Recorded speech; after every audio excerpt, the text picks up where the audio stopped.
ইসলাম না মানতে পারা এক জিনিস, আর ইসলামের বিরোধিতা করা এক জিনিস। না মানতে পারলে আমরা চুপ থাকবো, কি করব? চুপ থাকবো। কিন্তু ইসলামের কথা যারা বলে, কিংবা ইসলাম কোরআন এবং হাদিসের রেফারেন্স দিয়ে যারা কোনো কথা বলবে, ওদেরকে যদি অ্যাটাক করার চিন্তা করেন, আপনার অ্যাটাক আল্লাহ তাআলা করবে। শোনেন, ইসলাম মানতে পারেন নাই, কিন্তু ইসলাম সম্মান করেছেন। আল্লাহ চাইলে ক্ষমা করে দিতে পারে, কিন্তু ইসলাম মানবেন না, আবার ইসলামের বিপক্ষে দাঁড়াবেন, ইসলামকে ঘায়েল করার চেষ্টা করবেন, ইসলামের কথা যারা বলে তাদেরকে আক্রমণ করার চেষ্টা করবেন। আল্লাহ রাব্বুল আলামিন আল্লাহর কসম করে দিয়ে বলি, আল্লাহর কসম করে দিয়ে বলি, আল্লাহর কসম করে দিয়ে বলি, ফিরাউনকে যেমন ধ্বংস করছে, নমরুদকে যেমন ধ্বংস করবে, আপনাকে ঠিক সেইভাবেই ধ্বংস করবে। আর এই ধ্বংস থেকে বাঁচানোর মতো পৃথিবীতে কেউ নাই। এই কথাটা লিখে রাখবেন তো, মানে আজকে আসর পর্যন্ত সময় আছে এখনো। সূরা কাহাফের 1 থেকে 10 নম্বর আয়াত যে পড়বে, আল্লাহ তাআলা ওই দাজ্জালের ফিতনা থেকে তাকে নিজ জিম্মায় নেবেন, তাকে আল্লাহ হেফাজত করবেন। সুবহানাল্লাহ পড়ে। অর্থাৎ ইমাম মাহদীর নাম হবে মুহাম্মদ। কি হবে? এরা কারা? এরা আছে। চোখটা যদি চশমা খুলেন, এইভাবে চশমা খুললে দেখতে পারবেন যে আসলে কারা এরা। কোরআনের চশমা পড়লে এদেরকে দেখতে পারবেন যে এরা আসলে কারা। 6টি বিষয় জানবো। 1 নম্বর হলো, বর্তমান দুনিয়ার এই অশান্ত সময়ে ইমাম মাহদীর আগমনের প্রয়োজনীয়তা কি? রাসূলুল্লাহ সাল্লাল্লাহু আলাইহি সাল্লামের ভাষায় ইমাম মাহদীর আগমনের ভবিষ্যৎবাণী ও তার নামের অর্থ। 3 নম্বরে, ইমাম মাহদী উপাধির তাৎপর্য কী, কেন তাকে মাহদী বলা হবে? 4 নম্বরে, ইমাম মাহদীর বংশ, চেহারার বৈশিষ্ট্য ও আগমনের স্থান ও সময়। 5 নম্বরে, দাজ্জাল, ঈসা আলাইহিস সালাম ও গাজওয়াতুল হিন্দ। 6 নম্বর, উম্মার বর্তমান দায়িত্ব কী। এই 6টি পয়েন্টে আজকে ইনশাআল্লাহ আলোচনা হবে। আমরা আবু বকরের মতো মন নিয়ে শুনবো ইনশাআল্লাহ। আপনি বলতে পারেন, আবু বকরের মতো মন নিয়ে শোনার কথা কেন বললেন এত নাম নিয়ে? আমার ভাইয়েরা, স্বাভাবিকভাবে অতি পরিচিত মানুষদের ভেতরে একজন খারাপ, একজন ভালো, তার ভিতরে একজন আবু বকর আর একজন আবু জাহেল। আল্লাহ রাব্বুল আলামিন পবিত্র কালামুল্লাহ হাকিমের ভেতরে বলেছেন, ইউদিল্লু বিহি কাসীরা ওয়া ইয়াহদি বিহি কাসীরা। এই কোরআনটা হলো এমন কিতাব, এই কোরআনের কাছে এসে অনেকে পথভ্রষ্ট হয়ে যাবে, আবার কোরআনের দ্বারাই অনেকে হেদায়েত পাবে। আমরা বললাম, আল্লাহ এটা এমন কেমন কথা? এটা আবার কোরআনের প্রথমেই বলে দেওয়া আছে হুদাল্লিল মুত্তাকিন, মুত্তাকিদের জন্য হেদায়াত। আবার বাকারার শেষের দিকে বলা আছে হুদাল্লিন নাস, গোটা পৃথিবীর মানুষের জন্য হেদায়াত। আমার ভাইয়েরা, মূলত কথা হলো হেদায়েত ওই সকল লোকেরাই পাবে যারা কোরআনুল কারীমের কাছে আসবে আবু বকরের মতো মন নিয়ে, অর্থাৎ পরিষ্কার মন নিয়ে কোরআনকে শোনার জন্য, বোঝার জন্য আসবে। এদেরকে আল্লাহ রাব্বুল আলামিন আবু বকরের মতো হেদায়েত দিয়ে দেবেন। সুবহানাল্লাহ পড়ে। আবার যারা কোরআনুল কারীমে বাধ্য হয়ে বসে, কোরআনুল কারীমের মজলিসে অশান্তি সৃষ্টি করবার জন্য, নিজের দাম্ভিকতা প্রচার করার জন্য বসে, আল্লাহ রাব্বুল আলামিন বলেন ইউদিল্লু বিহি কাসীরা, এই কোরআন দ্বারাই আমি ওরে আবু জাহেলের মতো পথভ্রষ্ট করে দেই। নাউজুবিল্লাহ পড়েন। আমার ভাইয়ের, এর জন্য আমরা কোরআন শুনবো আবু বকরের মতো মন নিয়ে নাকি আবু জাহেলের মতো? আরো জোরে বলেন, কার মতো? আল্লাহ কবুল করুক, সকলে পড়ে না আমিন। আল্লাহ রাব্বুল আলামিন এই দুনিয়াকে একদিন ধ্বংস করে দিবেন, কিয়ামত কায়েম হয়ে যাবে, কিন্তু কিয়ামতের পূর্বে কিছু আলামত প্রদর্শিত হবে। ঠিক এমনই একটা আলামত হলো ইমাম আল মাহদি আলাইহিস সালাতু ওয়াস সালামের আগমন। ইমাম মাহদির আগমন এমনই একটা আলামত, যেটা কোনো কল্পকাহিনী নয়, কোনো মানুষের মুখের কোনো শ্রবণ কথা নয়। এটা হলো বিশ্ব নবীজি জনাবে মুহাম্মদুর রাসূলুল্লাহ সাল্লাল্লাহু আলাইহি ওয়াসাল্লামের পবিত্র বাণী, হাদিস শরীফের ঘোষণা। আবু দাউদ শরীফের ভেতরে হাদিসটা আসছে, তিরমিজি শরীফের ভেতরেও আসছে। قال رسول الله صلى الله عليه وسلم لو لم يبق من الدنيا إلا يوم لطول الله ذلك اليوم حتى يبعث فيه رجلا مني أو من أهل بيتي يواتي اسمه اسمي واسم أبي اسم أبي يملأ الأرض قسطا وعدلا كما ملئت ظلما وجورا।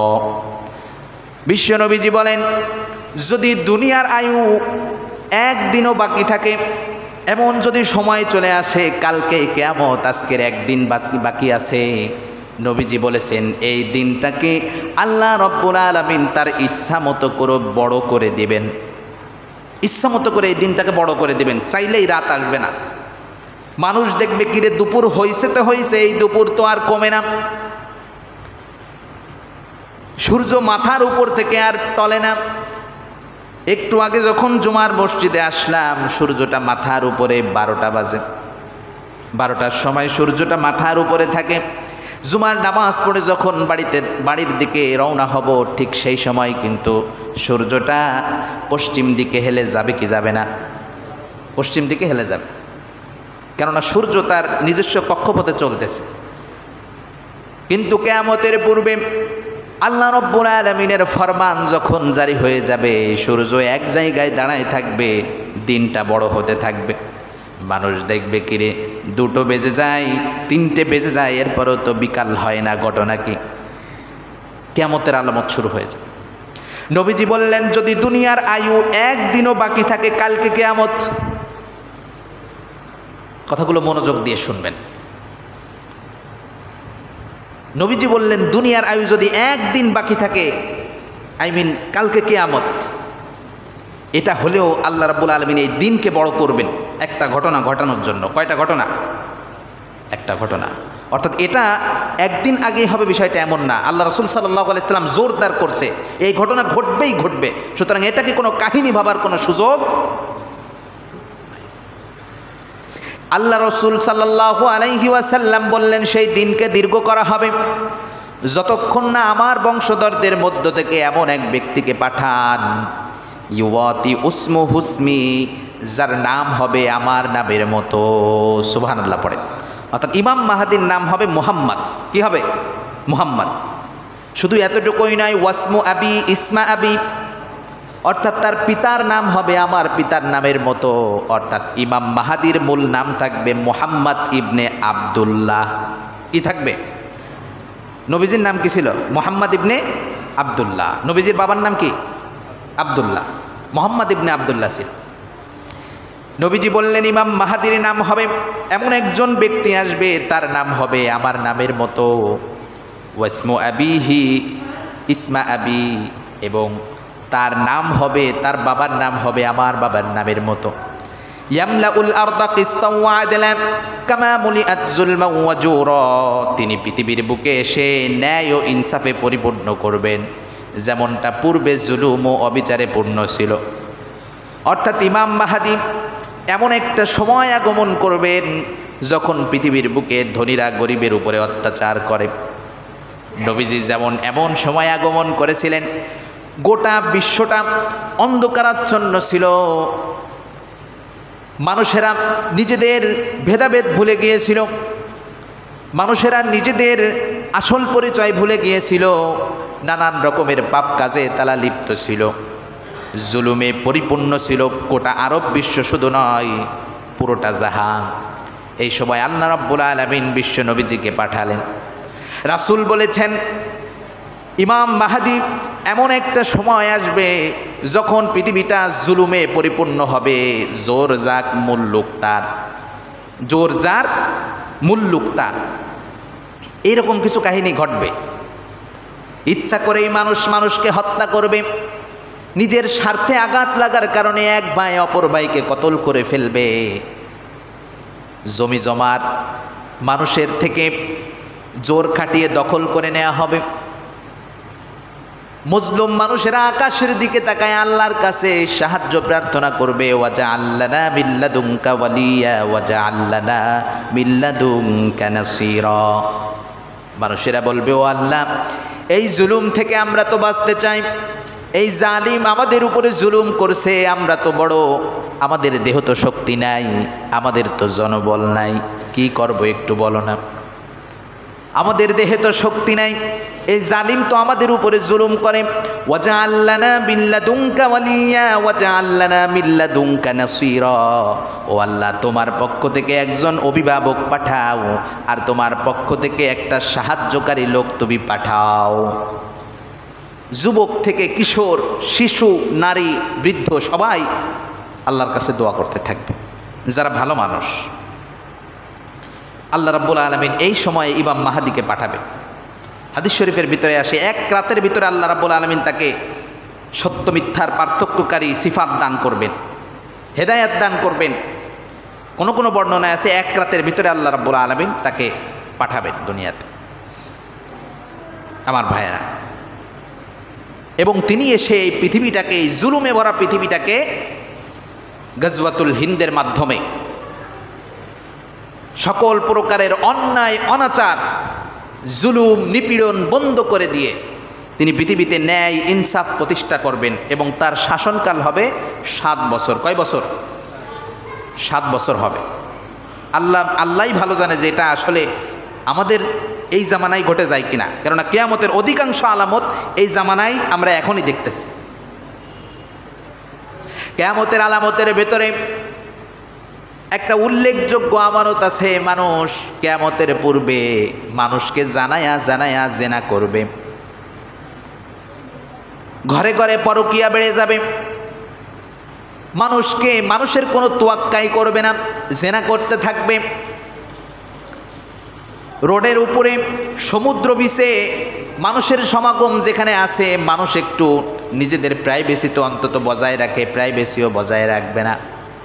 মানুষ মনে করবে কাজগুলো কুকুর যেমনভাবে রাস্তার ভেতরে করে, এগুলো মনে হয় মানুষও করতে পারে, নাউজুবিল্লাহ পড়ে।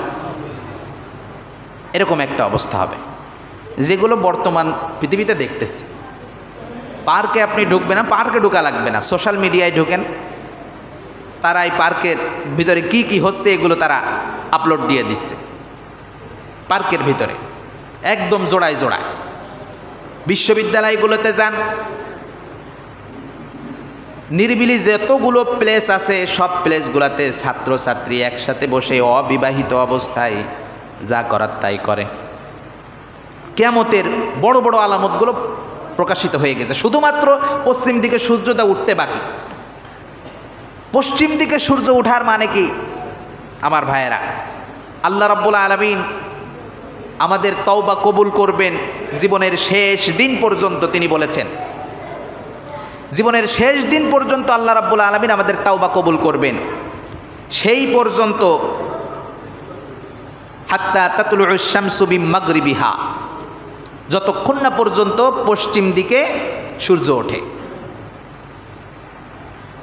পশ্চিম দিকে সূর্য যেদিন উঠে যাবে, হঠাৎ করে ভোরে দেখবেন, এই দিকে তাকায় দেখবেন সূর্য নাই, এই দিক দিয়ে উঠতেছে, সেই দিন খেল খতম একদম। তওবা করলে আর কোনো কাজ হবে না। কিন্তু এখন যত বড় পাপী হোক, এই মুহূর্তে যদি তওবা করে, মাফ করে দেবেন, ওয়াদা করছে কে? কোরআনুল কারীমের ভিতরে বারবার আল্লাহ বলেছেন, ইন্নাল্লাহা গফুরুর রহিম ওয়া কানাল্লাহু গফুরুর রহিমা। ইন্নাল্লাহা তাওয়াবুর রহিম, বারবার বলেছে তওবা কবুলকারী আল্লাহ, ক্ষমাশীল আল্লাহ, ক্ষমাকারী। তোমরা আসো, ক্ষমা চাও। কিন্তু যেদিন মাগরিব থেকে, অর্থাৎ পশ্চিম থেকে, মাগরিব মানে হচ্ছে পশ্চিম, পশ্চিম দিক থেকে যখন সূর্য উঠে যাবে সকালবেলা, সেই দিন আর কোনো তওবার সুযোগ থাকবে না, কেউ তওবা করতে পারবে না, তওবা কবুলই করা হবে না, কারণ কিয়ামতের সময় ফিক্সড হয়ে যাবে তখন।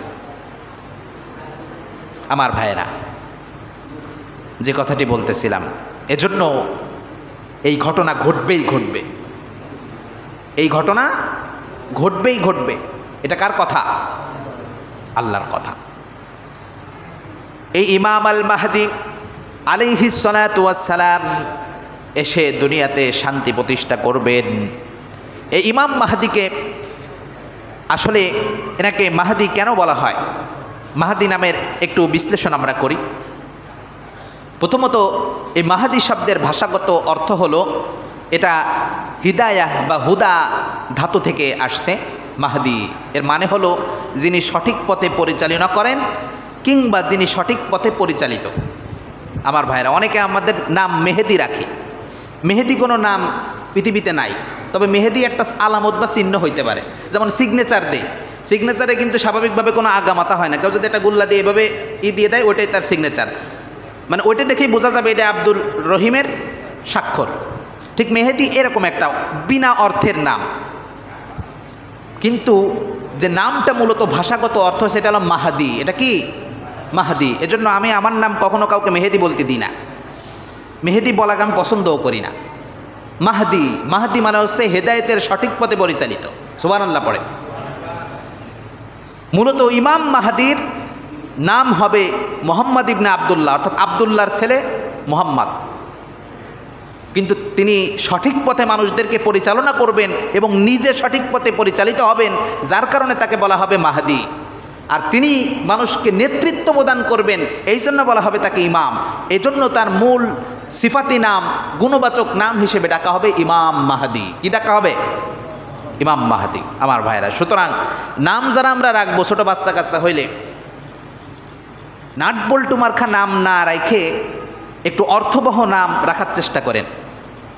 একটু অর্থবহ নাম, যেই নামগুলো আল্লাহ তাআলা অনেককে কিয়ামতের ময়দানে এই নামের ওসিলায়ও মাফ করে দিতে পারেন কি পারেন না? পারে। আমার ভাইয়েরা, তো যে কথাটি বলছিলাম, রাসূলুল্লাহ সাল্লাল্লাহু আলাইহি ওয়াসাল্লাম বলেছেন, আমাদের অনেক প্রশ্ন থাকে যে তিনি কোথা থেকে আসবেন। বিশ্বনবীজি বলেন, আল মাহদিয়ু মিন্না আহলিল বাইত ইউসলিহুল্লাহু ফি লাইলা। মাহদি আমাদের বংশ থেকে আসবে, আমার আহলে বাইত থেকে আসবে। নবীজির বংশ থেকে মাহদি আলাইহিস সালাতু ওয়াস সালাম আসবে। সুবহানাল্লাহ পড়ে। সাধারণ কোনো বংশ থেকে আসবে না, নবীজি সাল্লাল্লাহু আলাইহি সাল্লামের বংশ থেকে ইমাম মাহদি আসবেন। শুধু এতটুকুই না, ইউসলিহুল্লাহু ফি লাইলা, আল্লাহ তাআলা এক রাতের মধ্যেই তাকে অভ্যন্তরীণভাবে সংশোধন করে দিবেন, অর্থাৎ নেতা হওয়ার উপযুক্ত শক্তি আল্লাহ তাআলা তাকে দান করবেন। সুবহানাল্লাহ পড়ে। যে কেউ চাইলেই কিন্তু নেতা হতে পারে না, সঠিক নেতা হতে পারে। নেতা হতে পারে, পাতি নেতা হওয়া যায়, কিন্তু সঠিক নেতা, সকলের গ্রহণযোগ্য আল্লাহ রাব্বুল আলামিনের প্রদত্ত নেতা হওয়া এত সোজা।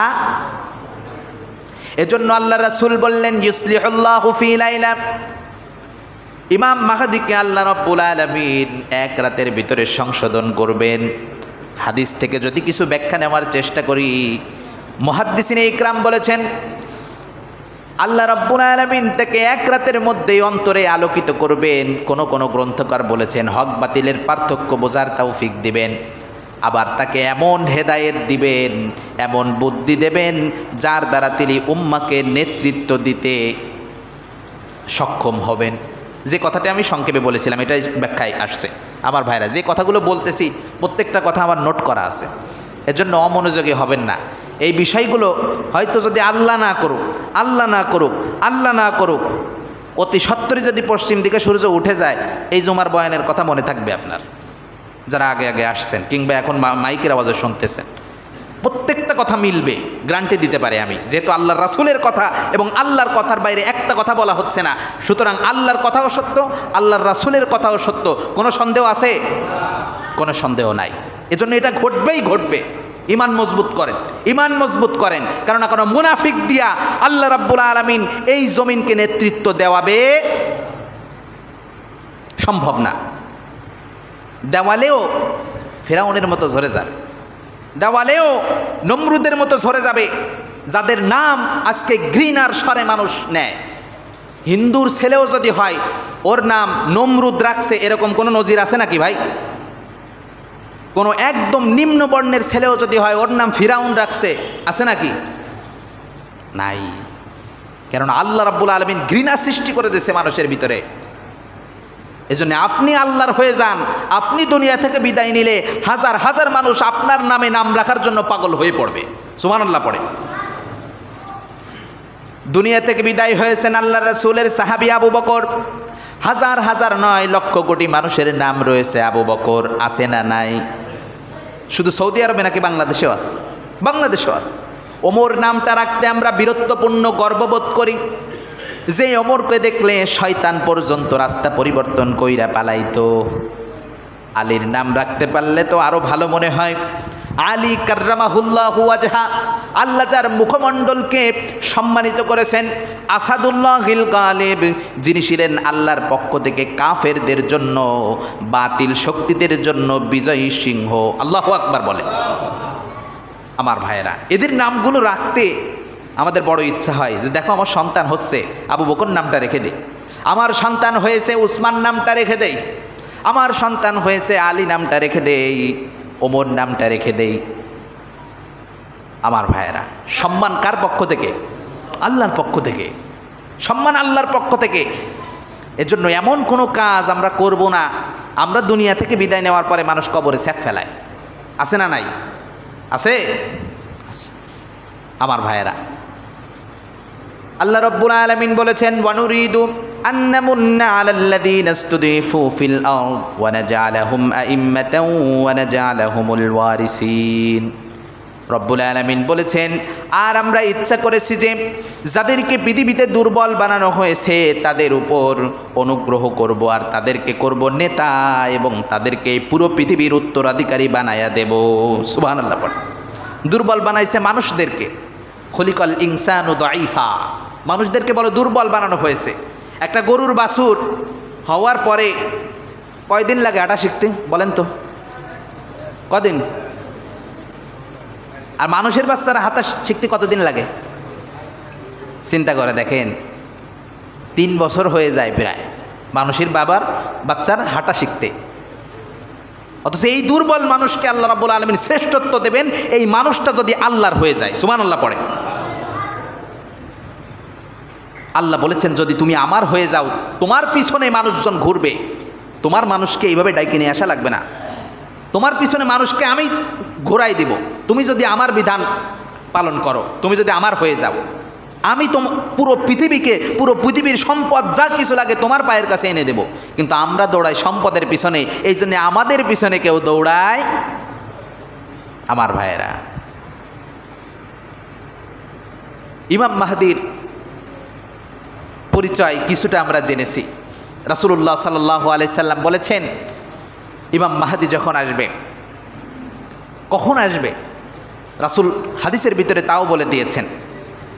সুনানুল হাকিম 8685 নম্বর হাদিস। নবীজি সাল্লাল্লাহু আলাইহি সাল্লাম বলেছেন, আমার উম্মতের শেষ যুগে মাহদি বের হবেন, আর তার যুগে বৃষ্টি বর্ষণ করবেন। আল্লাহ রাব্বুল আলামিন ওই মাহদির যুগে বৃষ্টি বর্ষণ করবেন, প্রচুর পরিমাণে বৃষ্টি হবে, ভূমি তার ফল উৎপন্ন করবে। যেই ভূমিতে ফল উৎপন্ন হইতো না, ঘাস জন্মাইতো না, অধিক বৃষ্টি হবার কারণে মাটিতে আল্লাহ রাব্বুল আলামিন পুষ্টি দান করবেন এবং ফল উৎপন্ন করবে জমিন। সম্পদের প্রাচুর্যতা বাড়বে, উম্মাহ বৃদ্ধি পাবে। তিনি 7 অথবা 8 বছর শাসন করবেন। একটু আগেই কিন্তু আমি এই কথাগুলো বলছিলাম, সরাসরি রাসূলের হাদিস থেকে বললাম। 7 এবং 8 বছর তিনি শাসন করবেন। এবং রাসূল সাল্লাল্লাহু আলাইহি সাল্লাম বলেছেন, একদম শেষ যুগে তিনি বের হবেন, কিছুদিন পরে কিয়ামত হবে। কিছুদিন পরে কি হবে ভাই? কিয়ামত হবে। আমার ভাইয়েরা, স্থান ও সময়, মাহদি কোন বংশ থেকে আসবে এবং কোথায় আসবেন, রাসূলুল্লাহ সাল্লাল্লাহু আলাইহি সাল্লাম বলেছেন, আল মাহদিয়্যু মিন্নি, মাহদি আমার বংশ থেকে আসবে, আর তার কপাল থাকবে প্রশস্ত, কপালটা বড় থাকবে, এবং তিনি তার নাক সরু থাকবে, চিকন থাকবে এবং লম্বাটে থাকবে। তিনি থাকবেন একটু লম্বা প্রকৃতির। তিনি পৃথিবী ভরিয়ে দেবেন ন্যায় বিচারে। এই ন্যায় বিচারটা পুরো পৃথিবী ভরে যাবে। পৃথিবীর কোথাও অন্যায় অত্যাচার জুলুম থাকবে না। যেমনটা তা ভরে আছে অন্যায়, অর্থাৎ এই পৃথিবীটা যেমন অন্যায় অনাচারে ভরে আছে, ঠিক তেমনইভাবে ইমাম আল মাহদি আলাইহিস সালাতু ওয়াস সালাম যখন আসবেন, নেতৃত্ব প্রদান করবেন, তখন এই পৃথিবীটাকে ইনসাফে পরিপূর্ণ করে দিবেন কে? আল্লাহ। আমার ভাইয়েরা, রাসূলুল্লাহ সাল্লাল্লাহু আলাইহি সাল্লাম বারবার আমাদেরকে সচেতন করছেন। এর কারণ কি? কারণ কি? বিশ্বনবীজি বলেন, লা তাকুমুস সাআ হাত্তা ইয়ামলিকা রাজুলুম মিন আহলি বাইতি, কিয়ামত ততদিন পর্যন্ত সংগঠিত হবে না যতক্ষণ না আমার আহলে বাইতের একজন ব্যক্তি অর্থাৎ মাহাদি শাসন করবে। ইমাম মাহাদি যতদিন না এই পৃথিবী শাসন করবে ততদিন কিয়ামত প্রতিষ্ঠিত হবে না। তার মানে ইমাম মাহাদি আসবে, এটা একদম সত্য কথা, ঠিক কি ঠিক না? শাসন করবেন, তিনি পৃথিবীকে ভরিয়ে দেবেন ন্যায় ও ইনসাফে, রাসূল সাল্লাল্লাহু আলাইহি সাল্লামের কথা। এবার আসি দাজ্জাল ও ঈসা আলাইহিস সালাতু ওয়াস সালামের যুগ। হাদিস শরীফের ভিতরে আসছেন, আমার উম্মতের ভিতরে মাহাদি হবেন এমন একজন লোক, যখন ঈসা আলাইহিস সালাতু ওয়াস সালাম, এই ইমাম মাহাদি আলাইহিস সালাতু ওয়াস সালামের সময় তিনি যখন শাসন ক্ষমতা গ্রহণ করবেন, আমাদের একজন নবী, আমাদের একজন রাসূল, যার উপরে ইনজিল কিতাব নাজিল হয়েছে, বলেন তো তিনি কে? হযরত ঈসা আলাইহিস সালাতু ওয়াস সালাম। তাকে কিন্তু আসমানে উঠিয়ে নেওয়া হয়েছিল। এই ইমাম মাহাদি যখন রাজত্ব করবেন, শাসন ক্ষমতা গ্রহণ করবেন, ঠিক তার কিছুদিনের ভিতরে ঈসা আলাইহিস সালাতু ওয়াস সালামকে আল্লাহ রাব্বুল আলামিন আসমান থেকে অবতরণ করাবেন। হাদিস শরীফের ভিতরে এসেছে, দামেস্কের পূর্ব দিকের একটা মিনার থেকে তিনি আরোহণ করবেন। তাকে জিবরাইল আলাইহিস সালাতু ওয়াস সালাম কিংবা ফেরেশতাদের অন্য কোনো ফেরেশতা দিয়ে মিনারের উপরে রাখা হবে এবং ওই মিনার থেকে একটা চোং বা মই দিয়ে তাকে নামানো হবে এবং তখন থাকবে ফজরের নামাজের সময়। ঈসা আলাইহিস সালাম যখন আগমন করবেন ফজরের নামাজের সময় তখন থাকবে। হযরত ঈসা আলাইহিস সালাতু ওয়াস সালাম যখন মসজিদের ভেতরে আসবেন, দেখবেন ফজরের জামাত কায়েম হয়ে যাচ্ছে, ইকামত চলতেছে। ইমাম মাহদি আলাইহিস সালাতু ওয়াস সালাম ঈসা আলাইহিস সালামকে দেখে তিনি সম্মানসূচকভাবে তাকে বলবেন, আপনি ইমামতি করান। কিন্তু ঈসা আলাইহিস সালাম বলবেন, না না, আমি এখন যখন এসেছি, এখন আমি আগের নবী নই, এখন হলাম আমি মুহাম্মাদুর রাসূলুল্লাহ সাল্লাল্লাহু আলাইহি সাল্লামের উম্মত। সুবহানাল্লাহ পড়ে। আল্লাহ রাসূল সাল্লাল্লাহু আলাইহি সাল্লামের সামনে একবার মূসা আলাইহিস সালাতু ওয়াস সালামের শক্তির কথা বলা হচ্ছিল, কত শক্তিশালী নবী। মিশকাতের ভিতরে হাদিসটা পড়ছিলাম, কত শক্তিশালী নবী, আল্লাহর সাথে সরাসরি কথা কইতো। বিশ্ব নবীজি যখন এই কথাটা শুনলেন, ওমর পড়তেছিল, নবীজি সাল্লাল্লাহু আলাইহি সাল্লাম যখন এই কথা শুনলেন, নবীজির চেহারা মোবারক লাল হয়ে গেল। এরে ওমর, শুনে নাও, মূসা আলাইহিস সালাম না, আদম থেকে নিয়ে শুরু করে যত পাওয়ারফুল নবীর প্রশংসায় তোমরা করো না কেন, আমি মুহাম্মদ সাল্লাল্লাহু আলাইহি সাল্লামের আগমন যখন ঘটে গেছে, ওই নবীরা যখন যদি থাকতো, ওই নবীদের নবুয়াতি বাদ দিয়া আমি মুহাম্মদ সাল্লাল্লাহু আলাইহি সাল্লামের উপরে ঈমান আনা তার জন্য ফরজ হয়ে যেত। কি নবী পাইছি, ওই নবীদের নবুয়াতি তখন চলে যাইতো। কেননা কোরআনুল কারীম এমন একটা কিতাব, এটা হলো সকল আসমানি কিতাবের লেটেস্ট ভার্সন একটা কিতাব, সব থেকে লেটেস্ট মডেল। এর থেকে আর উন্নত মডেল হয় না, কখনো সম্ভব না। আইফোনের এক একটা করে মডেল বের হচ্ছে প্রতি বছরে 2-3টা করে বের হয়। 17, 18 প্রো ম্যাক্স এই পর্যন্ত চলে যায়। কিন্তু কোরআনুল কারীম এমন প্রো ম্যাক্স, এটার উপরে আর স্কোয়ার দেওয়া সম্ভব না, কিউব দেওয়া সম্ভব না। এটার থেকে আর উন্নত কিতাব সম্ভব না। কোনো পণ্ডিত ব্যক্তি, আধুনিক যুগের শিক্ষায় শিক্ষিত কোনো পণ্ডিত যদি বলে কোরআনুল কারীম 1400 বছর আগের কিতাব, এখন আর চলে না, মুহূর্তের ভিতরে ওই ব্যক্তি কাফের হয়ে যাবে। কার কথা? কোরআনুল কারীম হলো চিরসবুজ, চির নতুন একটা কিতাব। এই কোরআন 1400 বছর আগেও যেমন ছিল অথেন্টিক, পিওর, খাঁটি, তৎকালীন সময়ের জন্য মিল, ঠিক এই কোরআনুল কারীম 1450 বছর পরে আজকের জামানায়ও সেই অথেন্টিক, চিরখাঁটি, এর কোনো ভুল পৃথিবীর কোনো মাতুব্বার ধরতে পারে? আমার ভাইয়েরা, এজন্য মুহাম্মদ সাল্লাল্লাহু আলাইহি ওয়াসাল্লাম যার উপরে এই কোরআন নাজিল হয়েছে, সেই ব্যক্তি এমন শ্রেষ্ঠ, যার পরে অন্য কোনো নবী আসা সম্ভাবনা নেই। এমনকি কোনো পাওয়ারফুল নবীও যদি ওই জামানায় থাকতো, রাসূল সাল্লাল্লাহু আলাইহি সাল্লামের উপরে ঈমান আনা ওই ব্যক্তির উপরে ফরজ হয়ে যাইত। সেই ব্যক্তি তখন নবী থাকতেন না, সেই ব্যক্তি মুহাম্মদ সাল্লাল্লাহু আলাইহি সাল্লামের উম্মত থাকতেন। কি থাকতেন? উম্মত থাকতেন। এজন্য ঈসা আলাইহিস সালাতু ওয়াস সালাম বলবেন, তোমাকে ইমাম বানিয়ে পাঠানো হয়েছে। রাসূলের হাদিসের ভেতরে ছিল, তুমি এসে এখানে নেতৃত্ব দিবা, ইমাম মাহদি হবা। হেদায়েতের একজন ইমাম হবা। ও মাহদি, তুমি নামাজের ইমামতি করো, আমি ঈসা আলাইহিস সালাতু ওয়াস সালাম পেছনে মুক্তাদি হব। সুবহানাল্লাহ পড়েন। আমি মুসল্লি হব, তুমি ইমাম হও। সহিহ মুসলিমের হাদিস, 247 নম্বর হাদিস। এরপরে ঈসা আলাইহিস সালাতু ওয়াস সালাম, এই ইমাম মাহদির নেতৃত্বে দাজ্জালকে হত্যা করা হবে। এই দাজ্জালের কোনো বর্ণনায় বলে দাজ্জালের জন্ম হয়ে গেছে, কোনো ইতিহাসবিদ বলেন যে দাজ্জালের জন্ম হয়ে গেছে, কিন্তু আসল কথা কে জানেন? আল্লাহ জানেন। দাজ্জালের থাকবে এক চোখ কানা, আর এক চোখ বিশিষ্ট থাকবে দাজ্জাল। কপালে লেখা থাকবে কাফের, কাফার, কুফর লেখা থাকবে কপালে। এটা একমাত্র দেখতে পাবে যারা মুমিন ব্যক্তি তারা। এই দাজ্জালকে এমন সুপ্রিম পাওয়ার দেওয়া হবে, এমন ক্ষমতা দেওয়া হবে, এত উন্নত মানের ক্ষমতা দেওয়া হবে, দাজ্জাল এক হাতে জান্নাত আর এক হাতে জাহান্নাম নিয়ে ঘুরবে। মানুষের কাছে আসবে দাজ্জাল, এসে বলবে আমি তোমাদের রব, আমি আল্লাহ, এই দেখো না আমার এক হাতে জান্নাত আর এক হাতে জাহান্নাম, আমি মানুষকে বাঁচাইতেও পারি, আবার মানুষকে জীবন্ত করতে পারি। শো বছর আগে যে মানুষ মারা গেছে, আল্লাহর ক্ষমতায় ওই ব্যক্তি জীবিত হবে। দাজ্জাল বলবে আমি দেখো একে জীবন দিয়েছি, মরে গিয়েছিল, এরপরে আমি তাকে জীবিত করেছি। আমার হাতের ভেতরে দেখতে পাও জান্নাত রয়েছে, আবার হাতের ভেতরে জাহান্নাম দেখো। যদি আমাকে আল্লাহ হিসেবে মেনে নাও আমার জান্নাতে চলে যাবা, আর যদি আমাকে আল্লাহ হিসেবে না মানো জাহান্নামে দিয়ে দেব। অনেক দুর্বল মুনাফিক ক্যাটাগরির যারা ছিল এরা ভাববে তাই তো, কোনো সময় মসজিদে তো তেমন যায়নি, কিন্তু ওই মাইকের আওয়াজে শোনা যায় তো আল্লাহ তাআলা বিচার করবে, ওই সময় জান্নাতে দেবে আর জাহান্নামে দেবে, এরকম একটা বিষয়।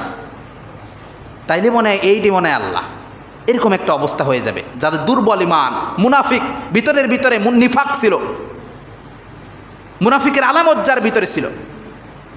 মুনাফিকের আলামত তিনটা, কয়টা? ইজা হাদ্দাসা কাযাবা, কথা বলে, কথায় মিথ্যে কথা বলে, এরকম লোক আছে না নাই? ওয়া ইজা ওয়াদা আখলাফা, ওয়াদা করলে ভঙ্গ করে, কইছিল একটা করবো পরের দিন করে আর একটা, আছে না নাই? ওয়া ইজা তুমি না খাওয়ানা, আমানতের খেয়ানত করে, আমানতদারিতা নাই। এই তিনটে যদি থাকে সে ব্যক্তি হলো মুনাফিক। আল্লাহ রাসূল সাল্লাল্লাহু আলাইহি সাল্লাম বলেছেন খাঁটি মুনাফিকের বৈশিষ্ট্য চারটা, কয়টা? ওই তিনটার সাথে আরেকটা যোগ করবেন, ওয়া ইজা খাসামা ফাজারা, যখন একটু ঝগড়া বাঁধে মানুষের সাথে, একটু তর্ক বিতর্ক হয়, মুহূর্তের ভিতরে অ্যাটম বোমার মতো গালি ছুড়ে দেয়। কিছু হইলেই তার মুখ দিয়ে একটা কথা বের হবে, তিনটে গালি বের হবে, আছে না? এই সকল ব্যক্তিদেরকে খাঁটি মুনাফিক বলা হয়েছে। কে বলেছেন? আল্লাহ রাসূল সাল্লাল্লাহু আলাইহি সাল্লাম বলেছেন এই সকল মুনাফিকেরা দাজ্জালকে চিনতে পারবে না। ওরা ভাববে এই মনে হয় আল্লাহ, তাড়াতাড়ি স্বীকার করে নেই। কিন্তু আল্লাহকে কি দুনিয়ার চর্মচক্ষু দিয়ে দেখা যাবে? দেখা যায় না।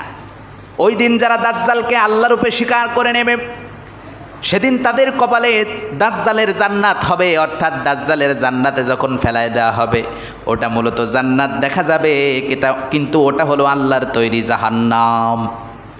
কিন্তু সেই দিন যারা ঈমানদার হবে, ইউসলিহ লাকুম আমালাকুম, আল্লাহ যাদের ব্যাপারে বলেছেন খাঁটি ঈমান যদি রাখো তোমাদের আমল আমি সংশোধন করে দেব, তোমাদেরকে আমি নিজ জিম্মায় রাখবো, আমি তোমাদের জন্য যথেষ্ট হব। ওই দিন এই ঈমানদার ব্যক্তিরা ওই কাফেরকে দেখে বুঝতে পারবে, আরে তুই তো আল্লাহ হইতেই পারস না, তোর কপালেই দেখা যায় তুই কাফের, যতই যা করিস আমি তোর কাছে বশ্যতা স্বীকার করব না। এই মাথা ঠেকিয়েছি আল্লাহর কাছে, শুধুমাত্র এই মাথা নোয়াবো কার কাছে? আল্লাহর কাছে। ওই দিন দাজ্জাল ধরে ওর জাহান্নামে দিয়ে দেবে, কিন্তু সে যাবে কোথায়? জান্নাতে। আমার ভাইয়েরা, এই জন্য দাজ্জালের ফিতনাকে বড় ফিতনা বলা হয়। ইমাম মাহদির নেতৃত্বে এই দাজ্জালকে ঈসা আলাইহিস সালাতু ওয়াস সালাম হত্যা করবেন। এই দাজ্জাল মরার পরে আবার পৃথিবীতে সুখ শান্তি শুরু হবে। কিন্তু এই দাজ্জালের ফিতনাটা বড় ফিতনা, এটার থেকে বাঁচা অতটা সহজ হবে না। পৃথিবীর সব মানুষ মরে চাপ হয়ে যাবে, ধ্বংসযজ্ঞ চালাবে পুরো পৃথিবীতে দাজ্জাল। আর এটার থেকে কোনো আর্মি, সেনাবাহিনী, পুলিশ বাহিনী, বিজিবি, র্যাব কেউ আপনাকে রক্ষা করতে পারবে না, কারণ ওরাই দৌড়বে। পৃথিবীতে একটা ঐশ্বরিক ক্ষমতার বিষয় হয়ে যাবে তখন, যেটা মানবীয় ক্ষমতার ভেতরে থাকবে না। এই দাজ্জালের ফিতনা থেকে আল্লাহ রাসূল সাল্লাল্লাহু আলাইহি সাল্লাম বলেছেন তারাই বাঁচবে। একটা উপায় বের করে দিয়েছিলেন গত জুমার আগের জুমায় আমি বলেছিলাম, যতদূর আমার মনে পড়ে। কোনো ব্যক্তি যদি শুক্রবারের দিন সূরা কাহাফের প্রথম 10 আয়াত তেলাওয়াত করতে পারে এবং হিফজ করে নিতে পারে, ভেতরে মুখস্থ করতে পারে, এবং প্রতি শুক্রবারে যদি আমল করে, শুক্রবার দ্যাট মিনস হচ্ছে আপনার বৃহস্পতিবার যখন সূর্য ডুবে যাবে মাগরিব থেকে নিয়ে পরের দিন আসর পর্যন্ত, মানে আজকে আসর পর্যন্ত সময় আছে এখনও, সূরা কাহাফের 1 থেকে 10 নম্বর আয়াত যে পড়বে আল্লাহ তাআলা ওই দাজ্জালের ফিতনা থেকে তাকে নিজ জিম্মায় নেবেন, তাকে আল্লাহ হেফাজত করবেন। সুবহানাল্লাহ পড়ে। আমার ভাইয়েরা, ইমাম মাহদী আলাইহিস সালাতু ওয়াস সালামের যে কথাগুলো আমরা বুঝলাম, দেখেন গত জুম্মার আগের জুম্মায় যে আলোচনাটা হয়েছিল ইমাম মাহদী আলাইহিস সালাতু ওয়াস সালামের আগমন এর প্রথম পর্ব এবং দাজ্জাল আপনার গাজওয়াতুল হিন্দ নিয়ে, অর্থাৎ হিন্দুস্তানের সঙ্গে মুসলমানদের যে যুদ্ধটা হবে, এটা আমি 2টা অভিজ্ঞতা হয়েছে, যেহেতু এই আলোচনাগুলো ইউটিউবে যায়, 2টো অভিজ্ঞতা হয়েছে। 1 নম্বর অভিজ্ঞতা হলো এই ভিডিওটা আপলোড দেওয়ার পরে 2 দিন পর থেকে ভারতীয় হিন্দুদের গায়ে জ্বালা ধরে গেছে, তারা বিভিন্নভাবে হুমকি ধামকি দেওয়া শুরু করছে যে কোরআনের কোনো কথাই সত্য নয়, তোমাকে আল্লাহ এত পারে তো একটু আইসে আমাদের এই কি বলে তোমাদের নিজেদের দেশে যুদ্ধ হইতে তোমার আল্লাহ বন্ধ করতে পারে না, নাউজুবিল্লাহ পড়ে। এইভাবে তাদের অন্তরে গায়ে জ্বালা ধরছে, এতে কোনো সমস্যা হয় নাই, কেননা হিন্দুরা এটা বলবে এটা স্বাভাবিক, কোরআনের কথা যখন শোনা হবে তখন কাফের যারা তাদের হৃদয়ে আগুন ধরবে, কিন্তু আমার হৃদয়ে রক্তক্ষরণ হয় তখন যখন মুসলমানের বাচ্চারা এগুলো শোনার পরে যাদের হৃদয়ে আগুন ধরে যায়। আপনারা বলবেন এরা কারা? এরা আছে, চোখটা যদি চশমা খুলেন এইভাবে চশমা খুললে দেখতে পারবেন যে আসলে কারা এরা, কোরআনের চশমা পড়লে এদেরকে দেখতে পারবেন যে এরা আসলে কারা। আমার তখন সবথেকে খুশি লেগেছে যখন এটা ভারতীয় আগ্রাসনের কাছে চলে গিয়েছে, ওদের কাছ থেকে হুমকি ধামকি এসেছে, আমি বুঝতে পারছি যে আমার দাওয়াতে আসলেই অ্যান্টিবায়োটিক ডোজে কাজ হয়েছে। কিন্তু যখন আমার মুসলিম ভাইদের থেকে আমি অশ্রাব্য কমেন্টগুলো আশা করি, তখন আমি বুঝতে পারলাম শুধু কাফের ওদের ভিতরে নাই, মুসলমানদের ভেতরেও নব্য মুনাফিক রূপী কাফের কিছু রয়ে গেছে, আছে না নাই? আমার ভাইয়েরা, এজন্য একটা কথা মনে রাখবেন, একটা কথা মনে রাখবেন, আজকের আলোচনার শেষ সবক দিয়ে যায়, শেষ একটা পড়া দিয়ে যায়। দুনিয়ার জীবনে ইসলাম মানতে পারেন নাই, আল্লাহ তাআলা চাইলে ক্ষমা করে দেবে। ভালো করে শোনেন, ইসলাম মানতে পারেন নাই কিন্তু ইসলাম সম্মান করেছেন, আল্লাহ চাইলে ক্ষমা করে দিতে পারে। কিন্তু ইসলাম মানবেন না, আবার ইসলামের বিপক্ষে দাঁড়াবেন, ইসলামকে ঘায়েল করার চেষ্টা করবেন, ইসলামের কথা যারা বলে তাদেরকে আক্রমণ করার চেষ্টা করবেন। আল্লাহ রাব্বুল আলামিন আল্লাহর কসম করে দিয়ে বলি, আল্লাহর কসম করে দিয়ে বলি, আল্লাহর কসম করে দিয়ে বলি, ফিরাউনকে যেমন ধ্বংস করছে, নমরুদকে যেমন ধ্বংস করবে, আপনাকে ঠিক সেইভাবেই ধ্বংস করবে। আর এই ধ্বংস থেকে বাঁচানোর মতো পৃথিবীতে কেউ নাই। এই কথাটা লিখে রাখবেন, আজকের আমার নাম দিয়ে সই করে লিখে রাখবেন যে এই কথাটা বলছিল, আল্লাহর কসম করে দিয়ে বলে রাখলাম। এজন্য আমার ভাইয়েরা, এই ব্যাপারে ইসলাম খুব সেন্সিটিভ ইস্যু, খুব সম্মানজনক একটা জীবন ব্যবস্থা, নট অনলি শুধু একটা ধর্ম, এটা শুধুমাত্র একটা ধর্ম না, ইসলাম একটা জীবন ব্যবস্থা, পুরো জীবনের একটা কারিকুলাম অ্যাক্টিভিটিস ইসলাম। এজন্য আমার ভাইয়েরা, ইসলাম না মানতে পারা এক জিনিস আর ইসলামের বিরোধিতা করা এক জিনিস। না মানতে পারলে আমরা চুপ থাকবো, কি করব? চুপ থাকবো। কিন্তু ইসলামের কথা যারা বলে কিংবা ইসলাম কোরআন এবং হাদিসের রেফারেন্স দিয়ে যারা কোনো কথা বলবে, ওদেরকে যদি অ্যাটাক করার চিন্তা করেন, আপনার অ্যাটাক আল্লাহ তাআলা করবে। কে করবে? এটা হার্ডেও অ্যাটাক করতে পারে কিংবা সরাসরি আপনার জীবন চরিত্রে অ্যাটাক করবে আল্লাহ রাব্বুল আলামিন। বলে দিয়ে রাখলাম, আল্লাহ রাব্বুল আলামিন এই সমস্ত কুফরি মতবাদ, কুফরি চিন্তা চেতনা থেকে, ইসলাম বিরোধী কার্যকলাপ থেকে আমাদেরকে হেফাজত করে, ওই যেই দিন দাজ্জালের ফিতনা হবে ওই দাজ্জালের ফিতনা থেকেও হেফাজত করে আল্লাহ রাব্বুল আলামিন যেন আমাদেরকে মুক্তি দান করে জান্নাতীদের কাতারে শামিল করে। সকলে পড়েন আমিন। আমরা জান্নাতে যেতে চাই না ভাই? সকলে পড়েন আল্লাহুম্মা আমিন।